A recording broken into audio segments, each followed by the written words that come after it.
Hey, good afternoon, everybody. Welcome to my fifth consecutive panel of the day here on the final day of the ninth Comic Art Live virtual con held on Comic Art Fans. I've got a gentleman whom I've known for a very long time, but we've probably never talked for more than like 3 minutes at any show that we've ever been to. But I'm glad that my CEO lined up this panel with me today with the amazing Ben Templesmith. Ben, welcome to the show. So we've known each other for a very long time, but we've probably only spoken for like 3 minutes. Well, I remember. It sounds like most relationships I have. Well, there you go. Then I'm just like every other collector person you've ever met. But it's true. It's like No. I have some great collector friends. Okay. Well, I talked to you far more than 3 minutes. I promise. All right. It's probably true because I know that. Gosh, there was it feels like 20 years ago, but I remember one San Diego going to your place, I think, and having drinks or something for an hour. Bill, that's because it was 20 years ago. Okay. It feels a long time. It was around that. Yeah, it was about that at that time. But so, I get you've you know what, you won't believe this because would have been a long time ago. I only own a couple pieces of art from you, and then one of them, it's not even mine. It's like my wife had you draw like a Dalek or something at a San Diego show maybe a dozen years ago. Oh God. But even longer ago than that, whenever I do a chat with an artist, I always like to look at Comic Art Fans to see what art's there. And we have a page on CAF that lists like the most popular art, like the most viewed art or the most commented art for an artist. And I went to the page when I was in the green room with Kazra, and I loaded it up, and look right here. The number one viewed artwork on CAF by you is a piece that I own. And I don't makes me feel better. That's one too. Look at that. That is, I have no idea what I was thinking with that. That's old, definitely, but I don't know, and it's not signed by you. That's I know that. I feel like it was one of the times I went over to Mark's booth, and maybe he had there might have been like a dozen of these pieces on this gray tone paper, and Mark has an awful lot of my very old art that I definitely don't want to see ever again, and it's got nothing to do with me. No. The fact it's not even signed is weird, but it's definitely me. Definitely. No, but isn't it? It's awesome. At the moment, I like X-Men and Wolverine's always cool. And I saw that and I'm like, damn, I don't know if I could ever get a cooler Wolverine. I just think it's awesome. And why did I give him a skull face thing? I have. Well, I used to do a lot of drugs, I guess. But the thing is, I get to be proud because my artwork never makes the top lists on anything in CAF, and here I have like the number one viewed Ben Templesmith art on CAF. So I've got like bragging rights. Does that make you feel slightly good about yourself, Bill? Is that slightly? Because I'm happy to help. I'm happy to. I can look at this. I can go to my wife and say, "Your Dalek's not on here, right?" Because there's not. There's plenty of. When you said Dalek, I remember doing that. Because I hate straight lines. I can't do I'm the worst person she probably could have asked to do a Dalek. I'm sorry. I apologize for whatever the Dalek quality. I'm curious now because I haven't seen it in a little while, but I know that it should be in my CAF gallery here. Oh, straight lines and me have a very problematic relationship. It's a quickie. It is. Actually, it's not terrible for such a quickie and straight pseudo straight lines. Exactly. Look at it in 2010. So yeah, that was that 14 years ago for that one. I remember refusing, not only because I couldn't do it justice, but I refused to do a TARDIS once for someone. It's like, I'm the wrong person to get to do a TARDIS. I'll draw the Doctor, kind of, but straight lines. The Daleks are really cool, so. Yeah, I don't know why. She asked me about it, and I said, Ben Templesmith is the guy you need to go find. And I don't know why. So I'm sorry. Really matters, as long as she was happy with it, that's what matters. Without question. She, because this would have been one of the first pieces of art she ever asked anybody to do. Yeah, it was that year in San Diego. So, and she's the brains behind all of Comic Art Fans. She does all the programming, but she's the real deal. Yeah, I'm nobody, man. I am outside of being the guy that has the artwork by you with the most views on CAF. I'm a low contributor to the success of Comic Art Fans. It's all Maureen. If Maureen wouldn't have, if I wouldn't have married her, there would be no CAF today. There would be no Comic Art Live. There would be no OAX. In fact, I mean, none of that stuff would have happened without her being smart enough to know how to do database programming. So, it is what it is. Thank you for her contribution, her great contribution to making it exist. Yes, indeed. So yeah, you were mentioning, thanking us about OAX. I mean, I had to say it was great having you at the first OAX. I know I feel like I only got to talk to you at the end of the last day of the show, but everything worked out really well. That show was a lot of fun, and I'm glad. It's the perfect timing too, because it takes a lot to get me to Florida, and then it was like your show, and then the other show we won't talk about, but also no, I don't want. We're not going to go there. We're not going to go there because I heard some of your booth mate growing their table and all the whatevers, and it was an interesting con, and I'm nice, and he was very nice, but I'm not gonna. Let's just say your space behind the table is meant to be yours, and I had like a third. That won't happen again, I'm sure. It was a great show. Both of them were great shows. I would kill to come back, even if I'm not going to say you promised me anything, obviously, but I'd kill to come back on my own, under my own steam. I would just turn up if you want. Sure. Did you get to hang out or chat with any of the other creators that were there? I mean, I'm trying to remember who your mates were, but good. You put me next to George. George Pratt, right?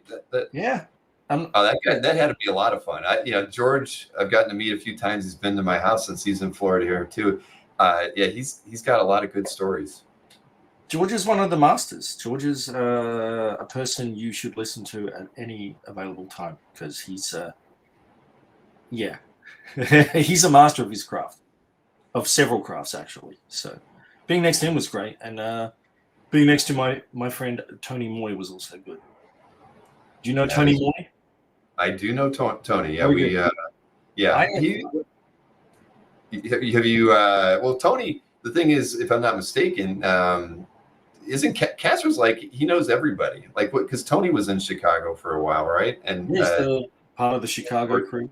But I knew him before he was not before he was an artist, obviously, because you're always an artist. But before he was like trying to be a professional artist.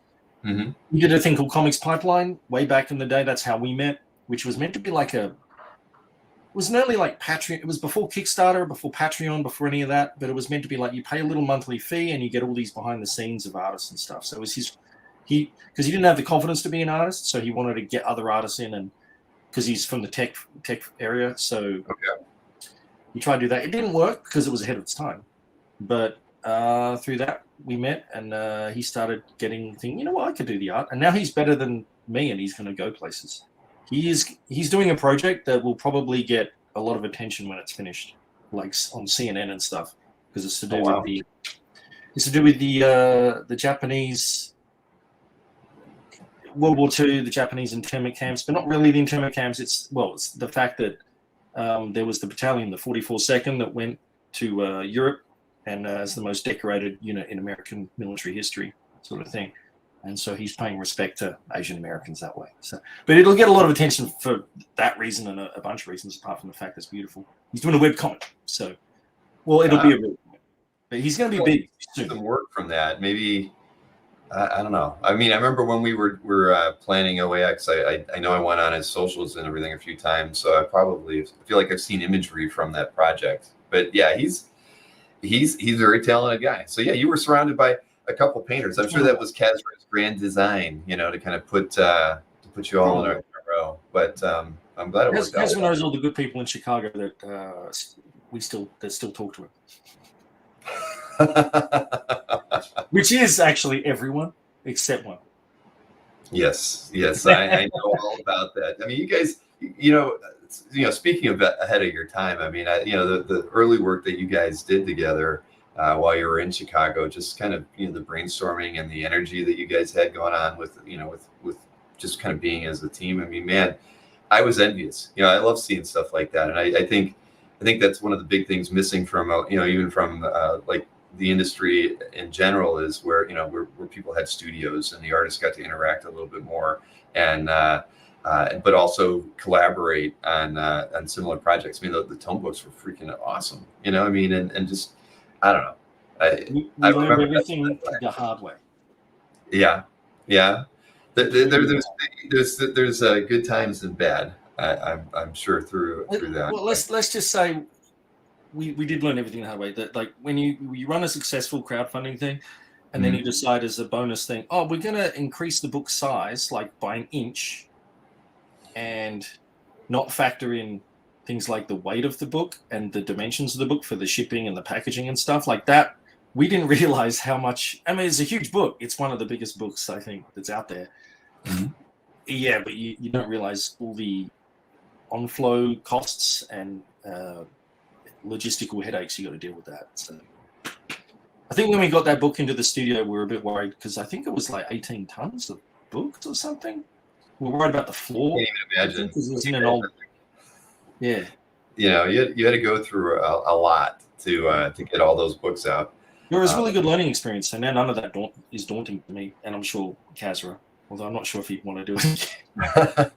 Well, but you've done Kickstarter since then. I remember supporting the Squitter Kickstarter. I've got that also was through our little collective 44 Flood thing. Well, it was a business. Was that? I didn't realize that. I know that was a few years after.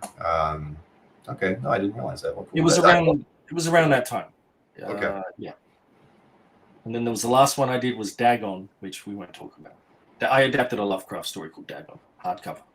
So, but I'm about to launch a new crowdfunding thing for another Lovecraft adaptation, and I will be reprinting that last one that I did for 44 Flood as well. Oh, sweet! I'll be doing the Dunwich Horror and reprinting Dagon as well. Oh, dang! That sounds awesome. I am a huge Lovecraft fan. I love horror. So, oh, good. Wow. Well, it's coming. It'll be a hardcover. It won't have a slipcase, but it'll be a hardcover. Well, we have to, whenever the crowdfunding stuff gets started, let me know. I mean, we have you on to talk about it, or at least I can do some PR for you. I'd be happy to do that. Oh, well, that's nice. Thanks, man. I'm just trying to work out the packaging right now and the weight for shipping, because I do all that beforehand. Because people should do that long before they click start. You don't wait till it's all over to figure all that out? Say what? You don't wait until the crowdfunding project is over to figure out weights and how you're going to handle shipping and all that? You've got it all together. That's the 44 Flood.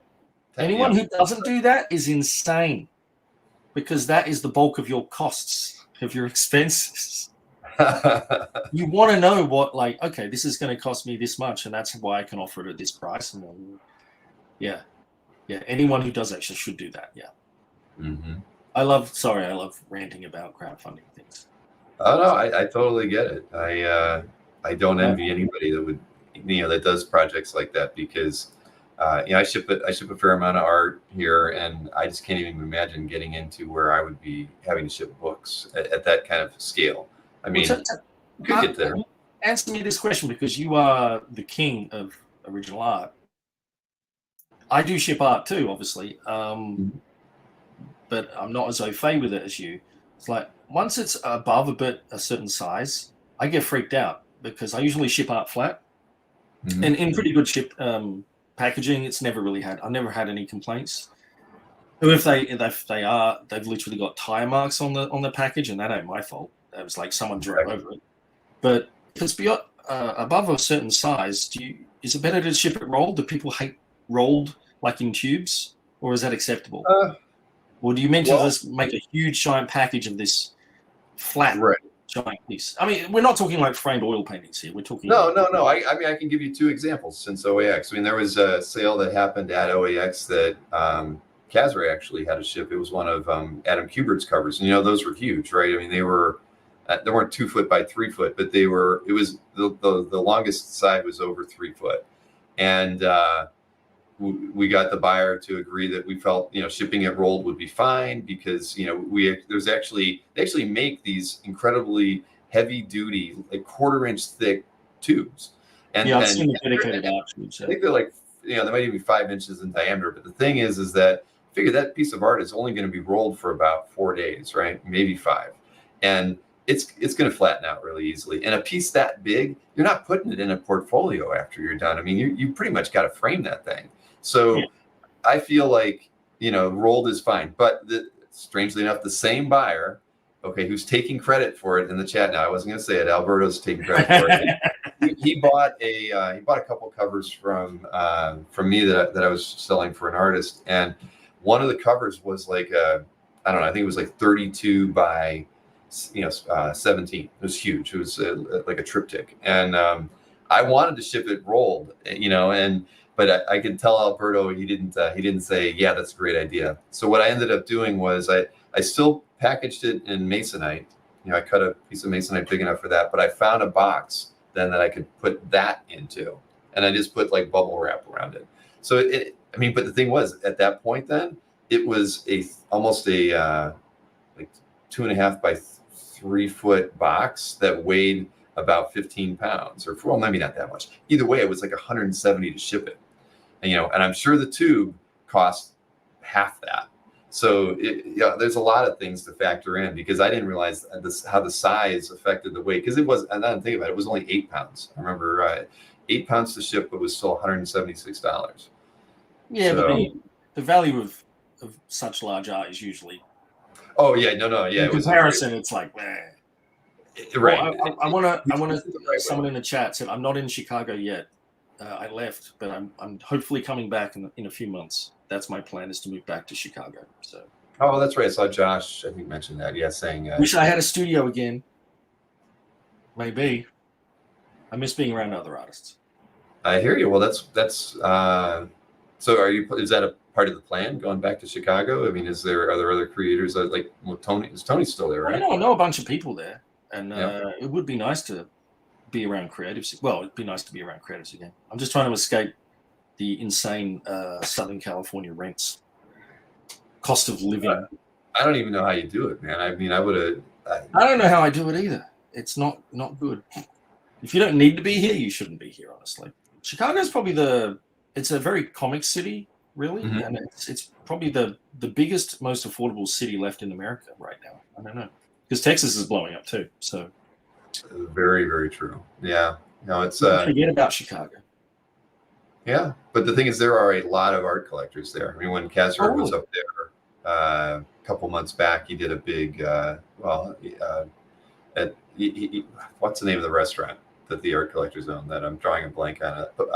In Chicago, the one with the Italian restaurant. Yes, is that the one that Kazar keeps always took people to? Exactly, and somebody in the chat's going to say it, because I mean, I know I looked at it, but the thing is, so they have a lot of get-togethers up there. Club Lago, thank you.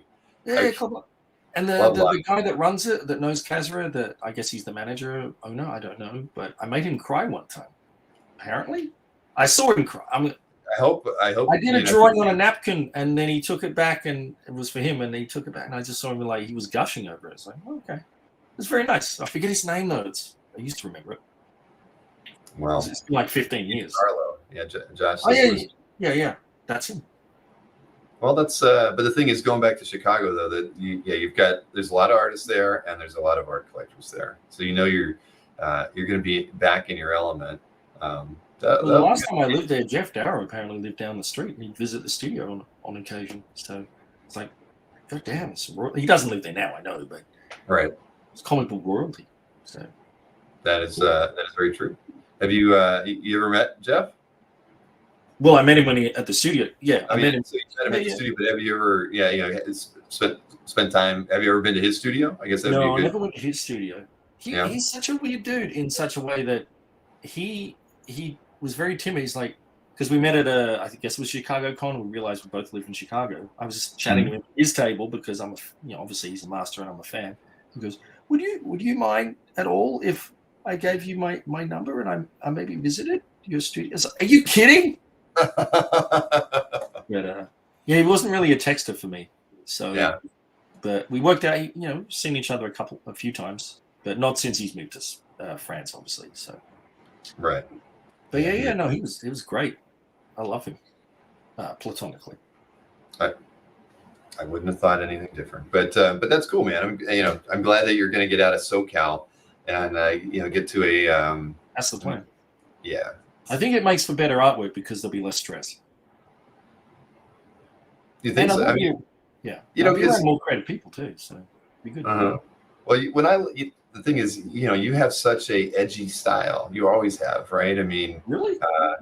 I think so. Yeah, I mean, definitely distinct, right? I mean, a lot of artists, when you first see their work, you can maybe see influences and things, and I don't necessarily see that with you. I always felt like you really kind of had something uniquely yours, and maybe I just haven't been able to go back far enough to see like you when you were 15 doing artwork. But from the time that I discovered your artwork, around ~01 or somewhere around in there, it might have been maybe around 2000. Well, I very much came from the Ashley Wood / Dave McKean / Bill Sienkiewicz school. But you can say all that, but you put one of your pieces up against either three of those gentlemen, and even back then, and I don't know, you can suggest that there's an influence there, but your ink work, it's always been unique. And I think I still feel it when I see the pieces today, like when we shipped the mystery sketches 6 months ago that you did, getting to see those pieces in person before I shipped them out. I mean, I think I've changed a bit over the years, hopefully for the better, because I'm always trying to evolve a bit. But I do think I'm one of not the last, obviously, but because I'm not I'm in my early mid 40s. I am in my mid 40s. You had the image guys break out. Yeah, I'm obviously not comparing myself to them. You had like Liefeld, you had Jim Lee, and you had Todd and everyone else. That was like the 90s and early 2000s was an age of very individualistic styles, and that's what imprinted on me. And I think, I don't know, people can tell me I'm wrong, but it doesn't feel like there's people with voices as much anymore, with individualistic art styles as much, that are willing to just be extroverted in their art style as much. Everything seems, the more modern stuff.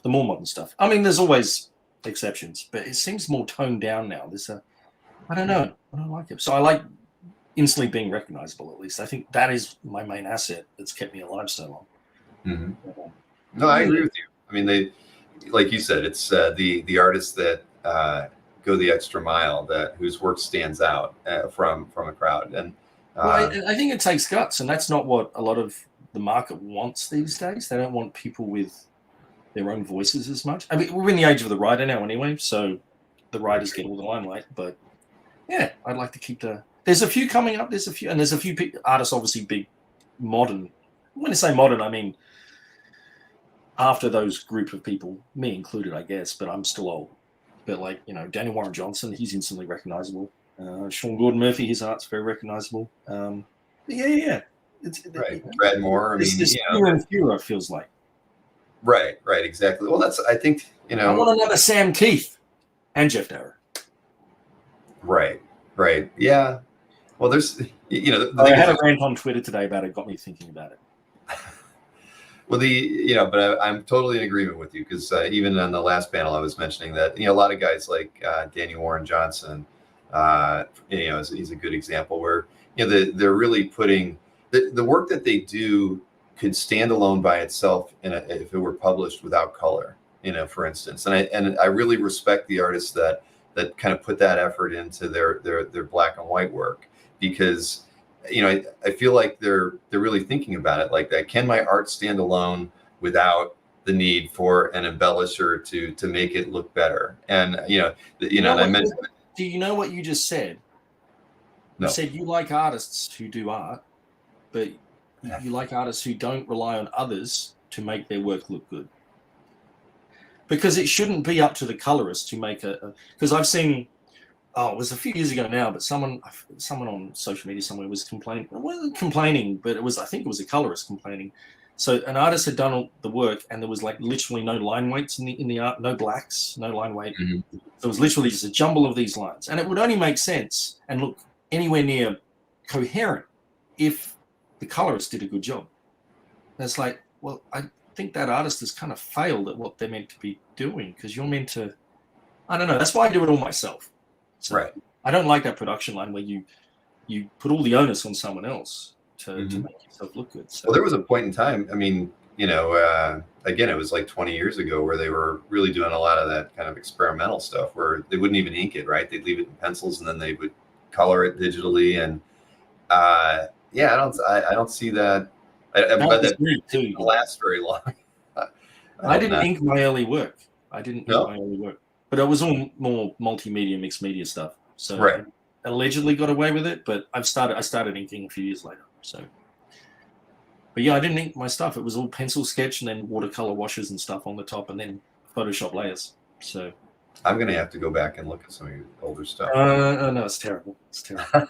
I mean, there's a rawness to it, and I wish I was that young kid again to try and. Everyone does. They wish they were, they took the risks when they were young and that they had that fire in them. But I like to think I put more work into the meat world side, as I call it, of the art, the physical art, and I don't draw on computer anyway. But I just finish things on computer. But I try to put 80. It used to be like 50-50, I'd say, and now it's like 80% real world, 20% computer. So. And have you always worked that way, or was that something that came out of No, you started? my process is still the same. The same. I only use a mouse for computers. I've never used a tablet, never used Procreate, never. Yeah, I have a tablet. It's still in its box.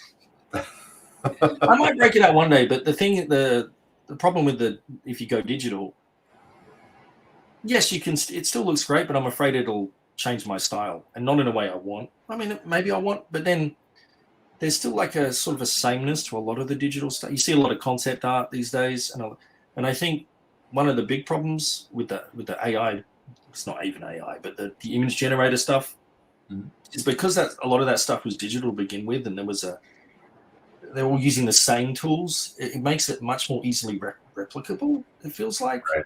But if I'm a weird meat world artist, and I'm quite distinctive, for better or worse.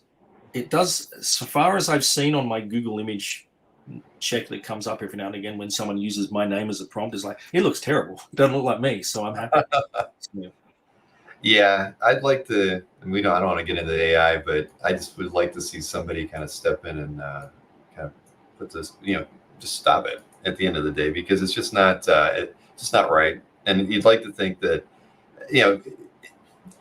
you are getting into it. You are getting into it. But I don't want to get into it because I want to talk more about. I'm looking at a piece. What about the original pieces of art? Because they're right, exactly. And and the thing is, you have artists that have spent their entire lives developing styles and stuff, and then I saw like Joe Jusko do a post where there was a page where they were specifically saying, here's Joe Jusko AI generated artwork, where the website was just putting his name on it.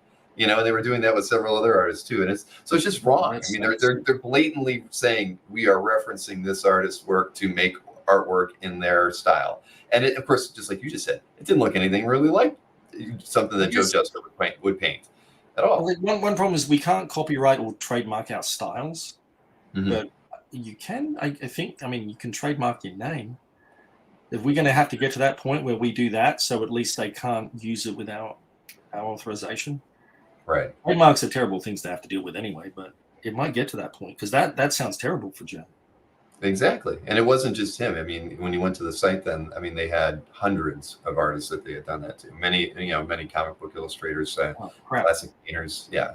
Yes. It's just not right. So you'd like to think that, I don't know, somebody should be able to come in there and just like burn that MFR down, right? That just, it's unlawful. And anyway. Okay, I've said my piece, but you can say as much of that as you want because I agree, and I think a lot of people here agree.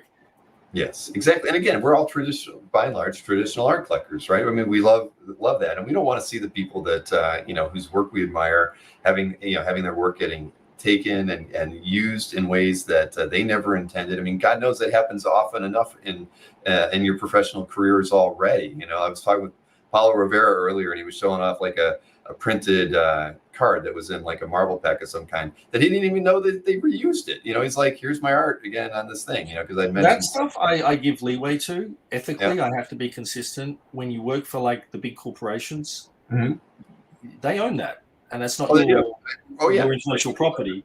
They can do what they want. Sometimes when it's being used. It's nice to be told. It's like basic human respect. But a lot of us deal with because I'm more creator owned, so obviously I'm financially intellectually property wise own bits of a lot of stuff of myself, but the sites like Redbubble and stuff, people will just whack art they don't own up on T-shirts and all sorts of things, and everyone used to have that. That's a small problem compared to now, but yeah, artists are used to being ripped off and being treated like crap. So that is very, very true. So I'm glad I did not follow my passion and have an art career in the arts at all. But it's a great life as well. You can still do it.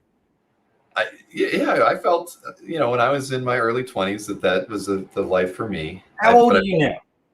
I'm 56. Okay, you've got time. Do you know what apparently the average age of a painter is? A proper painter for when they're meant to peak? 64. You're right. I do that time. They're apparently on the top of their game. They're a master, and you've got some time. All right. I haven't picked up a brush in probably 25 years, but I'd like to. But it is sad. You've got an artist inside you trying to get out.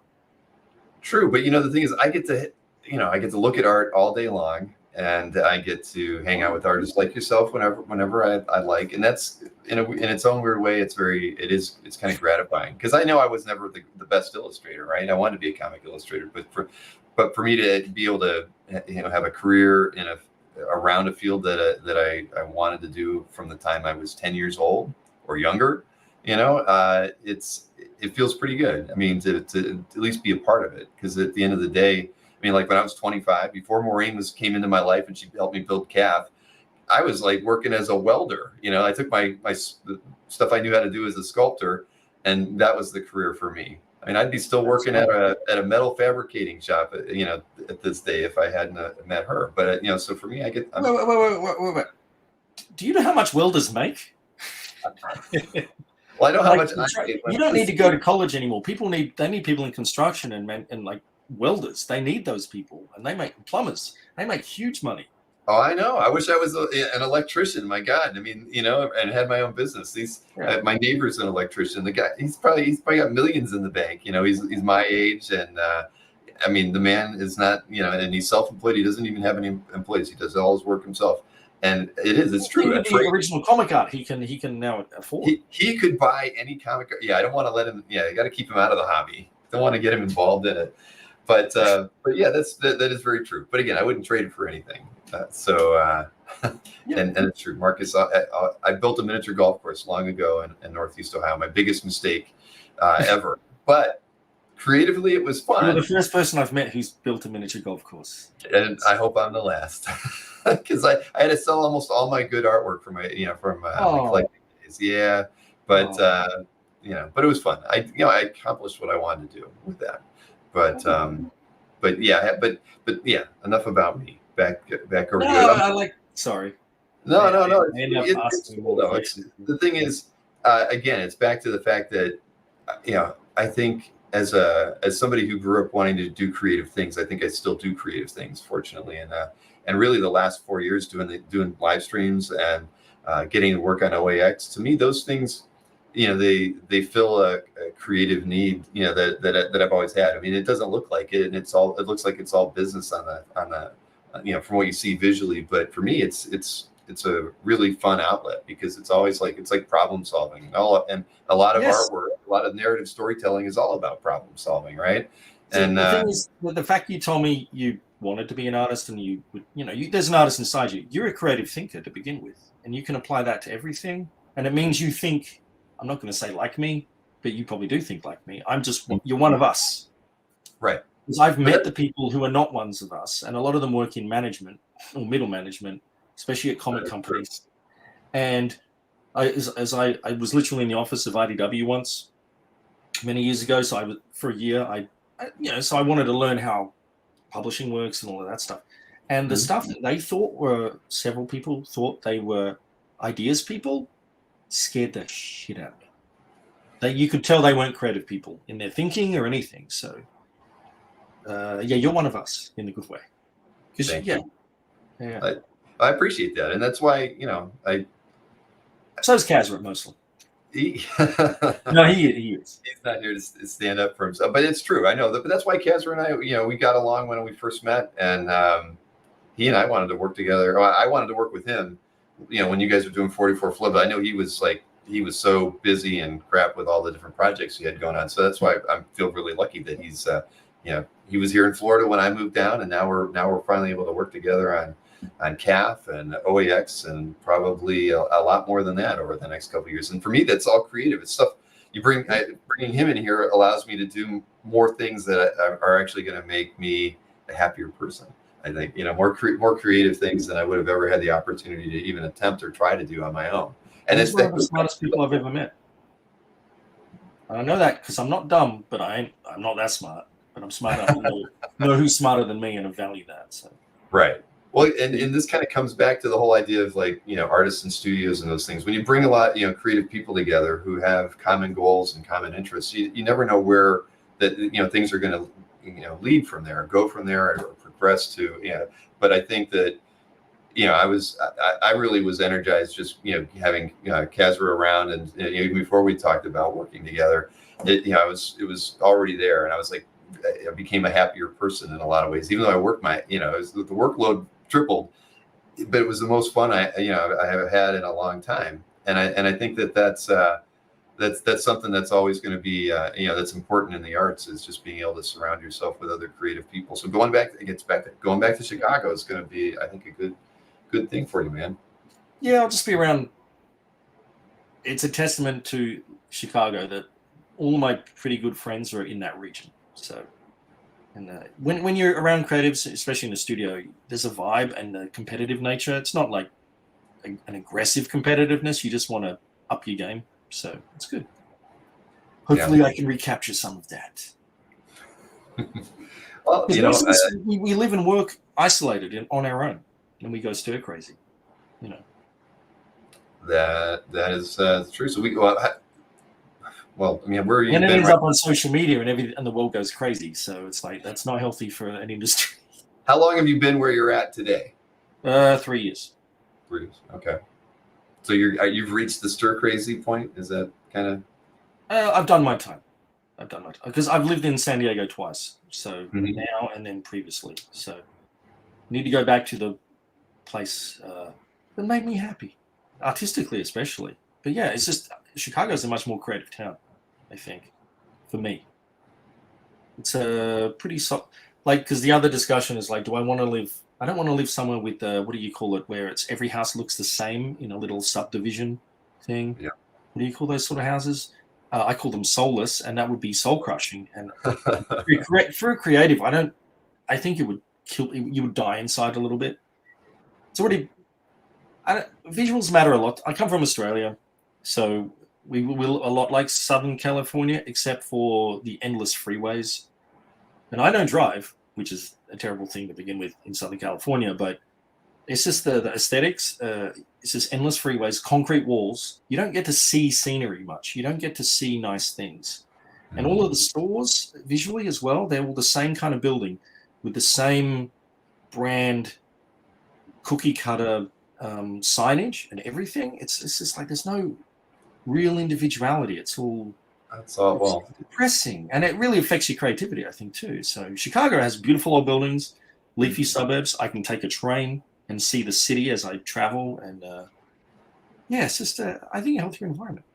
But the Pacific Northwest is the best because it's beautiful, but it's too expensive. So right. Well, I went to art school in on the North Shore, of Boston. So similar kind of thing. It was really, I took the train into Boston all the time. It was a very creative place to go to college for sure. And I didn't mean to potentially diss wherever you live, by the way, Bill. Oh no, you didn't.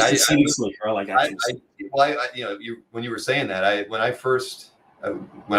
I owned the miniature golf course and my summer vacations were all gone because I had to do that in Ohio, I ended up buying a house in Florida in one of those awful subdivision-y kind of places. It was a wonderful place. It had a lazy river and a pool, but every 100 houses were kind of like shaped the same, the same. They all had the same outside paint, the same color roof. We were in the white building section, and the other section was the tan section. And at least it was green there, though, right?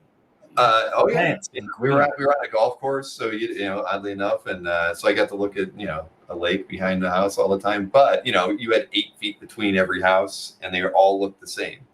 So yeah. But now where I'm at, I've got like 5 acres and a house that definitely doesn't look like it belongs in Central Florida. So I don't live in a place like that at all now, which is good, I think.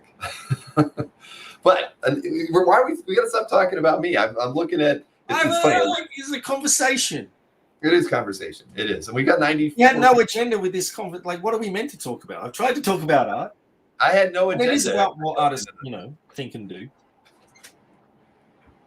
Yes, but I want to look. I don't know. You ask me questions. Do what you want.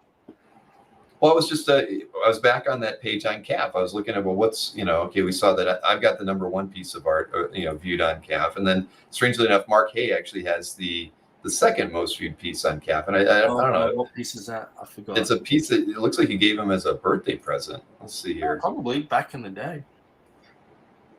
So, wow, I just pumped that. I was very different back in the day in that I could afford the time to just do that as a birthday present or whatever it was, I think. I also did a book for free several times to help people out, an entire book. Not my best work, but yeah, that one still holds up, actually. It does. It really does. Should come back. I just need to iron out the kinks with the terrible publisher that we will not talk about. Yeah, let's not go there. Baby, so it's funny now. A project called When We're Gentlemen Corpse, if people don't know. So. Right.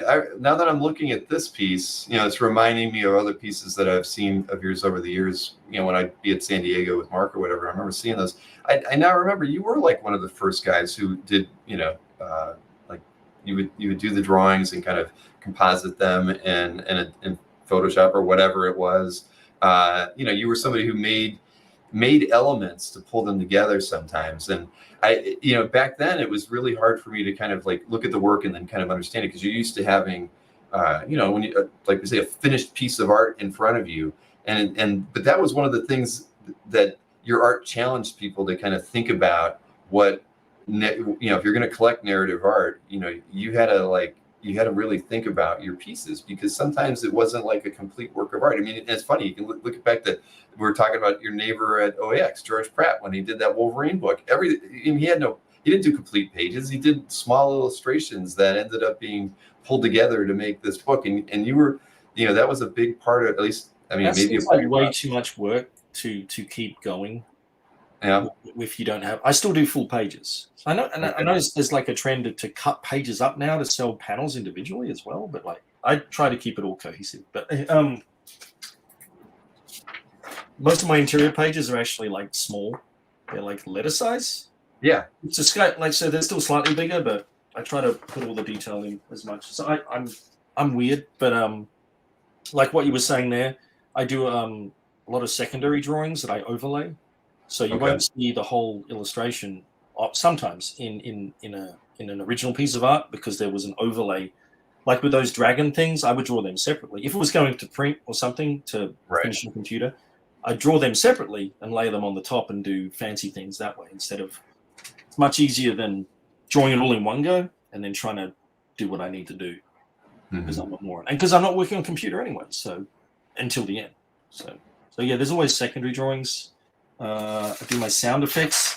So I hand do my sound effects, and then scan them in separately. So that's for about 20 pages worth of sound effects. So yeah, but it works with my style, I think. So right. I don't know if anyone's ever interested in buying a piece of comic history of the sound effects of a book, but I don't know. Hey, there's a market for everything, I think. But so what do you? I don't see a drawing table behind you. I mean, do you just throw? Do you have a drawing? I do everything right here with the screen. What's that? I do everything right in front of me. I don't work. I work flat. And my back is fine, mostly. So a little bit of a shoulder issue these days, but that's my posture as much as anything, I guess.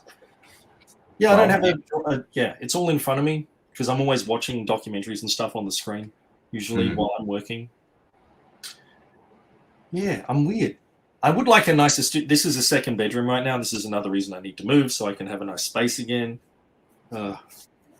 I used to rent a studio apartment as a studio when I was in Seattle for a while. That was the best time of my life. I spent more money on that than I should, but you had the time of your life. So but because I was so much more productive there, I could do it, but it was sort of a zero-sum game. So, but yeah, that was a great time too. I can highly recommend. I'm standing at a one of those desks that you can raise up and lower, so it's like you don't have to have that bad posture all the time. Because I sit in front of my computer and screen all the time and watch documentaries while I'm working. I have one of those ultra wide monitors, and this has been like the best thing ever to be able to actually raise the table so it's about 4 foot off the ground, and I can work standing up, and I'm not hunched over. Because when I sit at my chair, I mean, I'll lean into the monitor while I'm trying to type something, and I'm like, if I stand up, everything sort of changes. And I don't know, just a recommendation. My desk is adjustable, but I need to get a proper standing desk and start doing that. Yeah, I heard the crossover to doing that is murder. So that's going to be trying to figure out how to stand all the time and work is going to kill me, but then it'll be healthy. I can only tell you I feel like it's been one of my better moves, because I was a slug for the longest time, just sitting there, and it was the same thing. I go to the chiropractor all the time because I'm always bent over. Are you standing right now? I am standing right now. God damn! I know what I'm doing in Chicago then. So it's awesome, and the thing is, it's big enough. I've got 2 laptops on either side and the ultra wide in the middle, and it just gives me a really great space to work in. And when I want to, at the end of the day, I'll usually lower it down, kick back, watch my History Channel or whatever the hell I throw on, and then it's cool to relax. But at least it gets you standing up. I mean, they actually make treadmills for these things. You can actually be walking while you work. I'm not doing that. That's what I need to do. That's okay. No, because that's one big concern I have these days, and it's unspoken because we're not meant to talk too much about men's issues much. But men die younger. They do. Comic books are still, there's still a majority men working in comics. A lot of us, a certain age, we're getting up there, and there's been a lot of deaths more recently that started freaking me out. It was like, well, I'm in my 40s now. I've got to start actually taking care of my health more, because we lead very sedentary professions, right? And we need to start taking care of our health more. So it's like a thing. So I want to be you. Well, that's why I did this. Stand a fighting chance. It was right around the time, because I've had this like 4 years now. So around the time I turned 52, I started thinking about that. It's like, because when you turn 50, that's when it's like, oh man, I got to get that exam and that exam. Oh shoot, and that exam.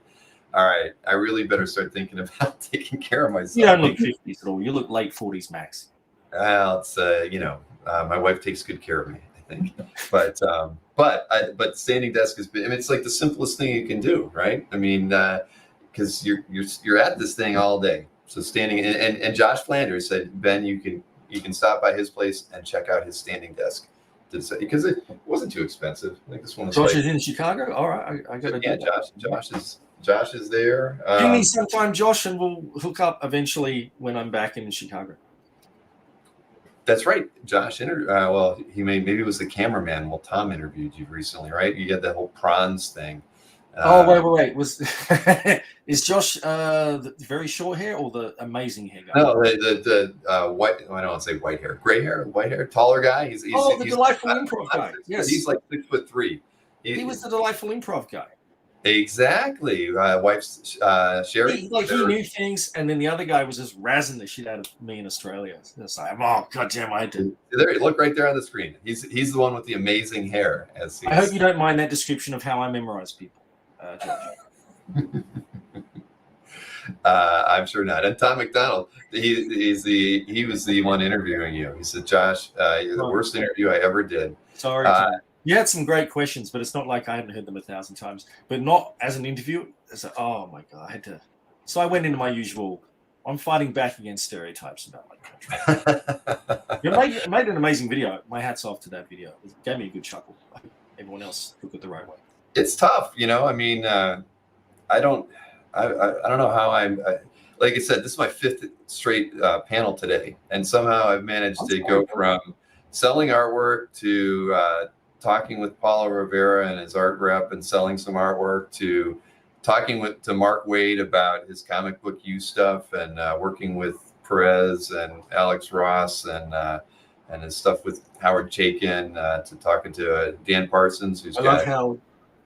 Oh, Howard! I've had him on the channel like 5 or 6 times, doing art sales and interviews. He's the best. He's one of the most unique people I've ever met. He doesn't hold anything back. You have to be on your toes when you're. I am scared shitless of Mr. Chaykin, but I love him at the same time. And the fact he ever gives me the time of day, I really appreciate. Mm-hmm. No, I wish more people would listen to him sometime. I agree. He's one of those guys that doesn't. I don't know. I mean, and maybe he's earned it in his career at times where maybe some people don't respect him enough. But the thing is, I don't think it bothers him at all, because he knows what he knows. I mean, he's the guy that in the 70s taught the Marvel bullpen how to lay out freaking pages, and he's written some of the coolest, interesting comic books that we've gotten, especially during the 80s when independent stuff was coming in, and I don't think at his age now, when he's early 70s, I mean, he can do and say whatever he wants, but that's why I like interviewing him or hanging out. He doesn't, and I've told him this. It's like Howard, you need to do a series of interviews where you say exactly what you think on all these things, and we'll only release the tapes upon your death. So it won't matter. It'll be you. He was the last person in the room for so many of the greats. He studied under them and whatnot. He is our last link to a lot of stuff. But, but he still doesn't want to do that.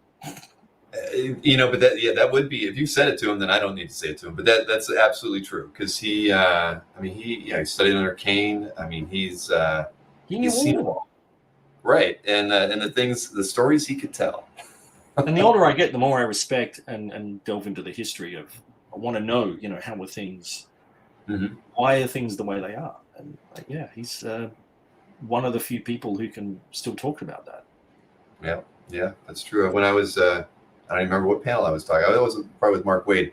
The first time I interviewed Howard, and I knew his art, I knew his stuff, but I hadn't really looked at it in a long time.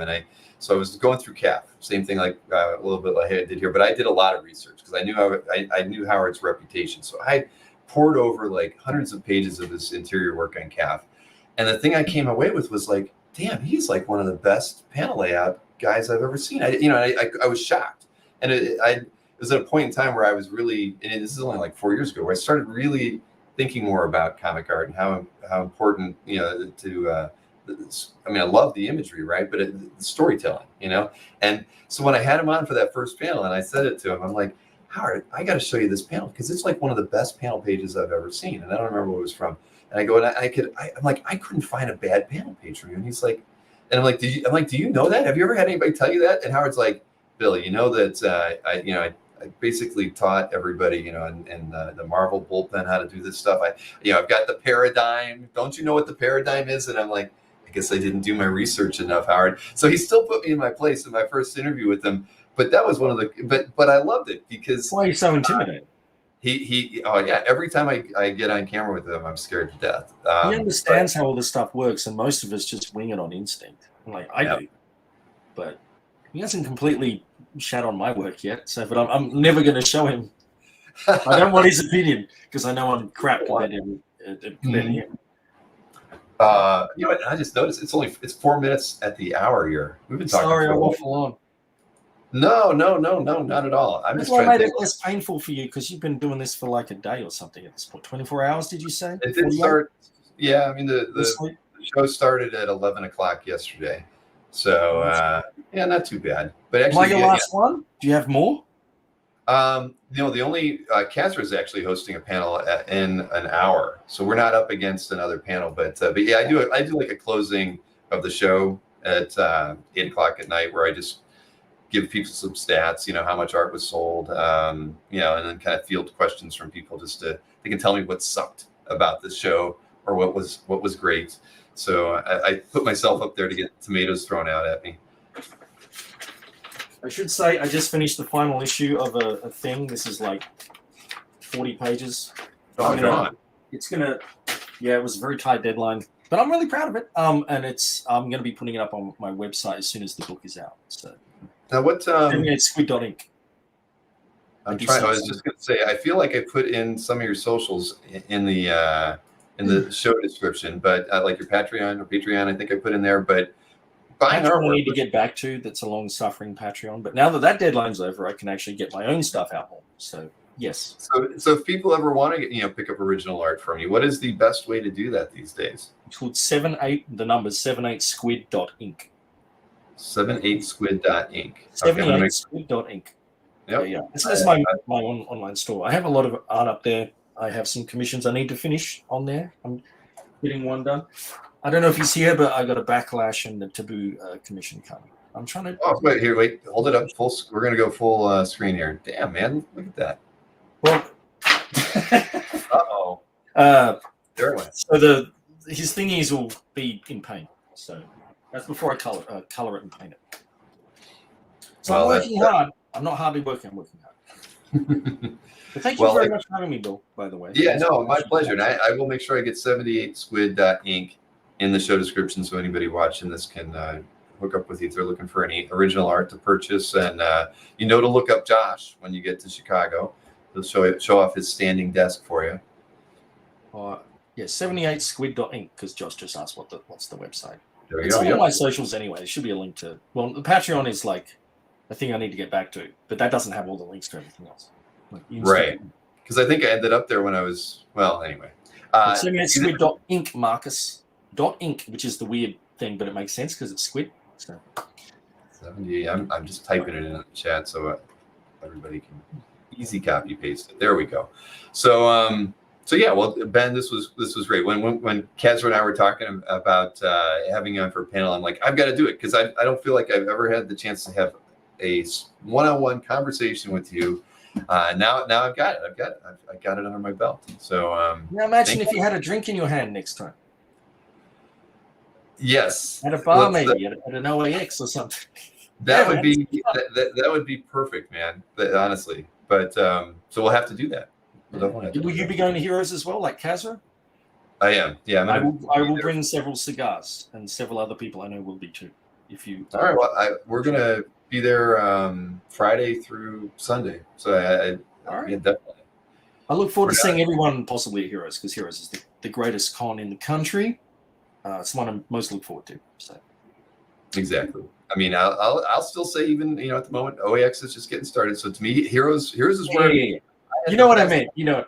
It's the one that's totally to be, and it's honestly, it's for the last 25 years, Heroes really, I mean, if it weren't for Heroes, you might not have Baltimore still being as good, or Terrificon may never happen. I mean, it took Shelton. Shelton being devoted to making it, keeping a show all about comics and the creators is, we might not have as many art collectors as we have today if it weren't for shows. If you guys can keep one at the beginning of the year and then they have the one in the middle of the year, then you've got you hit both ends. Very true. We need very true. No, we do. It's true. It keeps us all sane and connected. That is very true. All right, well, listen, Ben, like I said, I've done 5 of these in a row and I haven't eaten it all today. So I'm going to break for dinner, I think. I'm sorry. It's not, hey, we'll good luck in the move whenever you do end up making that. But I know we'll be in touch with potential other things we got going on. Yeah, Kazra's just going to keep reminding you about that prawns. Yeah, the prawn. It's prawns. Not prawns. It's prawns. All right. Yeah, I got that Ohio. Sure, but they're just little ones. Yeah. That's a long story. Anyway, go eat, please. I'm so yes, so I am. sorry. Thank you, Ben. I appreciate it. Everybody in the chat, thank you so much. You have an hour. Off until Kazra's going to do a spotlight on indie creators with Athenium. Is it Athenium or Athenium? I always forget. Comic art. I know Mikhail's going to be joining him, and a few artists from that group will be joining him as well. So 6 p.m. Eastern with Kazra.